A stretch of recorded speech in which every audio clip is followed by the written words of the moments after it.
பிரியமான கர்த்தருடைய பிள்ளைகளை இப்பொழுதும் இவஞ்சலின் இந்த ப்ரோக்ராமின் மூலமாக உங்களை சந்திப்பதில் நான் பெருமகிழ்ச்சி அடைகிறேன்.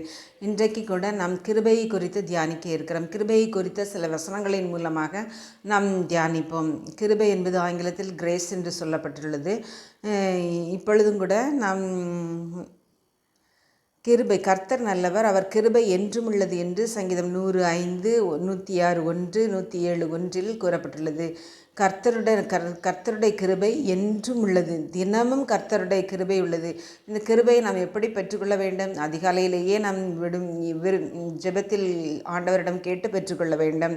மட்டுமல்ல, திரும்பும் கர்த்தாவே என் ஆத்மாவை விடுவியும், உம்முடைய கிருபை நிமித்தம் என்னை ரட்சியும் என்று சொல்கிறான்.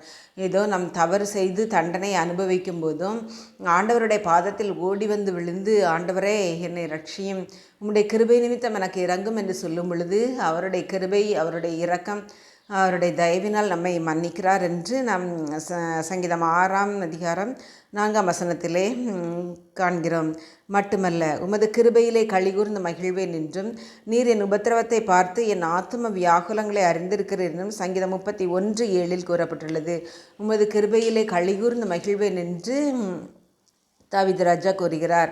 மட்டுமல்ல, துன்மார்க்கனுக்கு அநேக வேதனைகள் உண்டு, கர்த்தரை நம்பியிருக்கிறவனையோ கிருபை சூழ்ந்து கொள்ளும் என்று சங்கீதம் 32:10 கூறப்பட்டுள்ளது.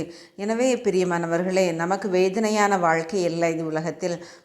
கர்த்தரை நம்பியிருக்கிற நம்மை சூழும் அவர் கிருபை இருக்கிறதை நாம் காண்கிறோம். மட்டுமல்ல, தமக்கு பயந்து தமது கிருபைக்கு காத்திருக்கிறவர்களின் ஆத்துமாக்களை மரணத்திற்கு விலக்கி விடுவிக்கிறார் என்று சங்கீதம் 33:18 வசனத்திலே கூறப்பட்டுள்ளது. பிரியமான கர்த்தருடைய பிள்ளைகளே, நாம் கர்த்தரை அதிகாலையிலே தொழுது கொள்ளும்போது கிருபையை பெற்றுக்கொள்கிறோம். இஸ்ரவேல் கர்த்தரை நம்பியிருப்பதாக, கர்த்தரிடத்தில் கிருபையும் அவரிடத்தில் திரளான மீட்பும் உண்டு என்று சங்கீதம் 130:7 கூறப்பட்டுள்ளது. நாம் என்ன பாவம் செய்திருந்தாலும் சரி, நம்ம கர்த்தருடைய பாதத்திற்கு வரும்பொழுது அவர் தமது கிருபையினால் நம்முடைய பாவங்களை எல்லாம் மன்னித்து தம்முடைய பிள்ளையாக்கி ரட்சணத்தை சந்தோஷத்தை திரும்ப நமக்கு தருகிறார் என்று நாம் அறிகிறோம். மட்டுமல்ல, சங்கீதம் 143:8 கூறப்பட்டுள்ளபடி, அதிகாலையில் உமது கிருபையை கேட்க பண்ணும், உம்மை நம்பியிருக்கிறேன், நான் நடக்க வேண்டிய வழியை எனக்கு காண்பியும் என்று சங்கீதக்காரன் கூறுகிறதை நாம் அறிந்திருக்கிறோம். பிரியமான கர்த்தருடைய பிள்ளைகளே, நாம் கர்த்தரை சார்ந்து நிற்போம். அவருடைய கிருபையும் அவருடைய இரக்கங்களும் நம்மை சூழ்ந்து கொள்ளும்படிக்கு நாம் எப்பொழுது ஜெபிப்போமா? அன்புள்ள பரமபிதாவாகிய கர்த்தாவே, இந்த வேலைக்காக நன்றியோடு மெய் துதிக்கிறோம், ஸ்தோத்தரிக்கிறோம். தகப்பனே, கர்த்தர் நல்லவர், அவர் கிருபை என்றும் உள்ளது என்று சொன்னபடி இன்றைய நாளின் கிருபையை எங்களுக்கு தந்தருளும். மட்டுமல்ல, என் தேவனாகிய கர்த்தாவே, உம்முடைய கிருபையிலே மகிழ்ந்து களி கூறுகிறோம். தகப்பனே, எங்களுடைய ஆத்துமாக்களை மரண கண்ணிகளுக்கு நீங்களாக்கும்.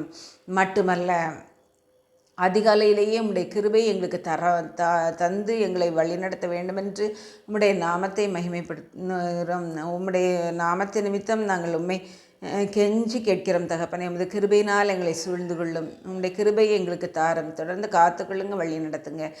இயேசுவின் நாமத்தில் ஜெபிக்கிறேன் நல்ல பிதாவே, ஆமேன்.